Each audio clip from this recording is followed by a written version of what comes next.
السلام عليكم. النهاردة إن شاء الله هعمل معاكم الرقاق الطري من غير عجن ولا مجهود. هعمله بالعجينة السايلة، طريقته سهلة جدا وبسيطة. ينفع نعمل بيه صواني حلو وحادق بحشوات مختلفة. نعمل بيه كانيلوني، أو نعمل بيه سندوتش الشاورما السوري، أو نستخدمه ككريب بأي حشوة انتوا عايزينها.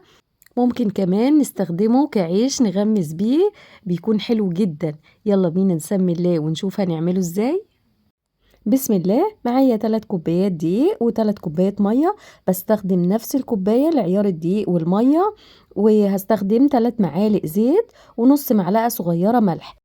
ولو عايزه تزودي المقدار، لكل كوبايه دقيق كوبايه من الميه ومعلقه زيت ورشه ملح صغيره. تمام. هاخد كل المقادير دي واحطها في الخلاط، وهضربهم لغاية الدقيق ما يختلط بالمية والقوام يكون سايل زي قوام عجينة الكريب. تمام. لو لقيتي القوام معاكي سميك بتزودي مية شوية بشوية لغاية ما العجينة بتظبط، لان زي ما احنا عارفين كل دقيق بيختلف عن التاني في احتياجه للمية. ولو كانت العجينة سايلة اكتر من اللازم بتزودي معلقة دقيق. العجينة بتكون سايلة بس مش خفيفة مية. ده القوام المظبوط زي ما انتوا شايفينه كده. وانا محتاجتش ازود ميه او دقيق. ال3 كوبايات دي خدوا 3 كوبايات ميه بالتمام.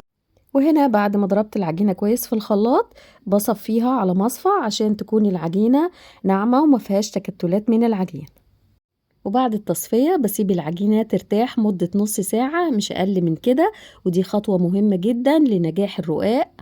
لو اشتغلت بيها دلوقتي قبل ما ترتاح هلاقيها انها بتتشقق ومش بتتفرد معايا بسهولة في الطاسة. وهنا بعد نص ساعة هدي العجينة تقليبة كده بالمعلقة.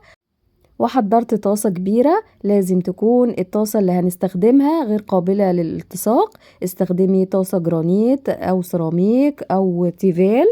وبمسحها مسحة خفيفة بالزيت باستخدام منديل، منكترش كمية الزيت. وهبدأ أسوي الرقاق. معايا كبشة باخد بيها كمية من العجين مش كبيرة، وبحطها في نص الطاسة وببدأ أحرك الطاسة من كل اتجاه كده لغاية العجينة ما تملى الطاسة بالشكل ده. ما تكتريش كمية العجينة علشان الرقاقة ما تطلعش سميكة، تطلع خفيفة وحلوة. التسوية بتكون على نار متوسطة. أول ما بتلاقي العجينة خلاص تماسكت كده وفصلت من الطاسة بتقلبيها على الناحية التانية، وبتلاقي العجينة بتنتفخ نفخة بسيطة كده زي ما انتوا شايفين. أقل من نص دقيقة على الناحية التانية وبتكون الرقاقة خلاص استوت. بشيلها من الطاسة وبرجع أدهن الطاسة دهنة خفيفة بالزيت قبل ما بحط العجينة مرة تانية. بين كل عجينة والتانية بدهن الطاسة بالزيت دهنة خفيفة منكترش. حطيت العجينة وببتدي أوزعها في الطاسة. بخلي كمية العجين اللي بحطها كل مرة واحدة. استخدمي كبشة معيار ليكي أو استخدمي كوباية معيارية علشان كل الرقاق يطلع نفس المقاس. لو لقيتي جزء من العجين متجمع في حتة واحدة بتفرديه وتوزعيه فوق باقي العجينة. الحكاية بسيطة وسهلة جدا. حتى لو أول رقاقة معاكي باظت أو مطلعش شكلها حلو ما تيأسيش، التانية هتطلع أحلى. دايما كده أول واحدة بتكون تجربة. حتى معايا أول واحدة ما بتظبطش، بعد كده بتظبط لأن الطاسة بتكون سخنت كويس. وهتعمليه إن شاء الله وهيطلع معاكي زي الفل، مش هتشتريه تاني من بره. نرجع للرقاق بتاعنا. العجينة هنا خلاص تماسكت وفصلت من الطاسة. هقلبها على الناحية التانية أقل من نص دقيقة وبتكون الرقاقة استوت من ناحيتين. مش لازم تاخد لون معاكي، أو ممكن تخليها تاخد لون خفيف.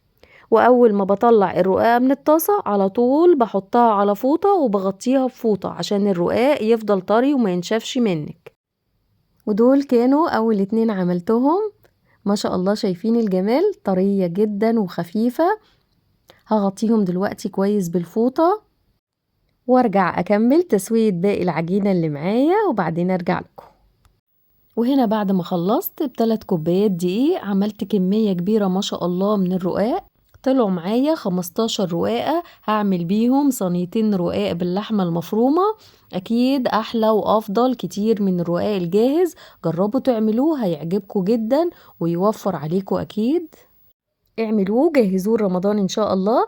انا هنا بوريكم ازاي بحتفظ بيه وبشيله لغاية رمضان. فتحت كيس بلاستيك من اكياس التلاجة وبحط عليه الرقاق حسب الكمية اللي انا هستخدمها، وبغطيه بكيس بلاستيك مفتوح وبلفه على شكل رول بالشكل ده عشان ما ياخدش مكان في الفريزر، وبحط اللفة في كيس وبقفله كويس وبشيله في الفريزر. بس بتخلي بالك يعني ما فيش حاجة بتتحط عليه عشان بعد ما يتجمد وينشف ما يتكسرش منك. يعني دايما خليه فوق الحاجة اللي انت مخزناها، ولو عندك مكان ممكن تحطيه في منظم خاص بيه. وهنا بوريكوا طريقة تانية، باخد 4 أو 5 وحدات بين كيسين بلاستيك وبطبقهم 4 تربع زي الكريب، وبحطهم في كيس بلاستيك وبقفل عليهم وبشيلهم على طول على الفريزر. بتخرجيه قبل الاستخدام يفك وتبتدي تشتغلي بيه، بيكون طري وكأنه طازة لسه عاملاه. هعمل دلوقتي صينية رقاق باللحمة المفرومة تستاهل بقكم. عندي حتة لحمة مفرومة حوالي ربع كيلو أو أقل كمان. هعملها دلوقتي وأقول لكم ازاي نضاعف كمية اللحمة المفرومة. طاسة رفعتها على النار وحطيت فيها معلقتين من الزيت. أول ما الزيت سخن نزلت باللحمة المفرومة أديها صدمة الأول وأشوحها في الزيت. لازم النار بتكون عالية والطاسة سخنة عشان اللحمة ما تنزلش ميتها. وأول اللحمة ما بيتغير لونها ببدأ أقلب فيها وهنزل عليها ببصلة كبيرة متقطعة. ممكن تزودوا كمية البصل عشان تزودوا كمية اللحمة، والبصل بيطعم اللحمة المفرومة ويديها كده تسكيرة حلوة. وبضيف التوابل فلفل اسود وملح ومعلقة صغيرة من بهارات اللحمة ورشة صغيرة جدا من جوز الطيب ممكن تستغنوا عنها، وبقلبهم مع بعض تقلبتين لغاية البصل ما يتشوح ويدبل، ما تخلوش ياخد لون. وبضيف دلوقتي عليهم فلفلتين متقطعين مكعبات صغيرة وجزرة كبيرة مبشورة. الخضار هنا بيضاعف كمية اللحمة وكمان بيعلي القيمة الغذائية. مجرد بس ان انا بديله تقلبتين مع اللحمة والبصل يدبل، بس انا مش عايزاه يستوي. بالطريقة دي بيفضل محافظ على لونه وقيمته الغذائية. واخر حاجة هضيفها طماطمية متوسطة متقطعة صغير، هديها تقلبتين 3 مع اللحمة وهطفي النار. خلاص كده الحشوة بقت جاهزة. الوان الخضار شكلها حلو قوي مع اللحمة والكمية تضاعفت ما شاء الله. هسيب اللحمة تبرد شوية قبل ما ابتدي اعمل بيها صينية الرقاق.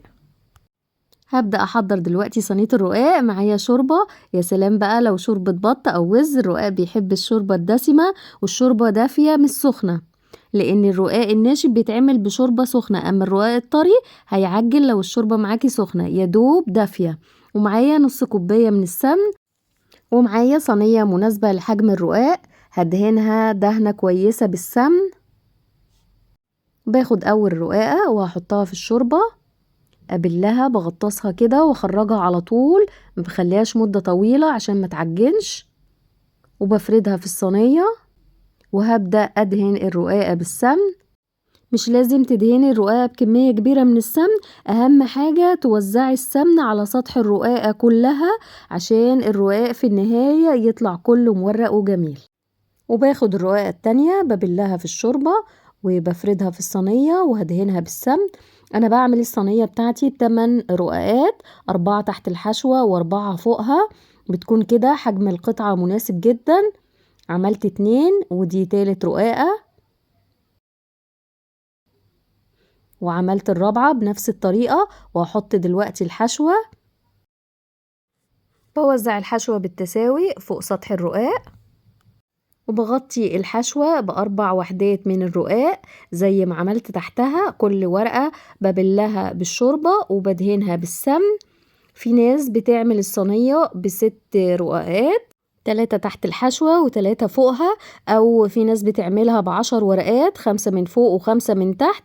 وده اقصى حاجة عشان حجم القطعة يكون مناسب ويكون شكلها حلو. اكتر من كده تكون القطعة كبيرة قوي ومش هيكون الشكل يعني احسن حاجة. خلصت رص صينية الرقاق هبتدي اقطعها. ممكن تقطعوها مثلثات او تقطعوها مربعات. انا بفضل اقطعها بالطريقة ديت مثلثات، بيطلع شكلها حلو. وهدهن وش الصينية دهنة خفيفة من السمن. معايا دلوقتي نص كوباية لبن دافي، حطيت عليها نص معلقة صغيرة فلفل اسود ورشة ملح، بقلبهم كويس مع اللبن وهبدأ اسقي الرقاق باللبن.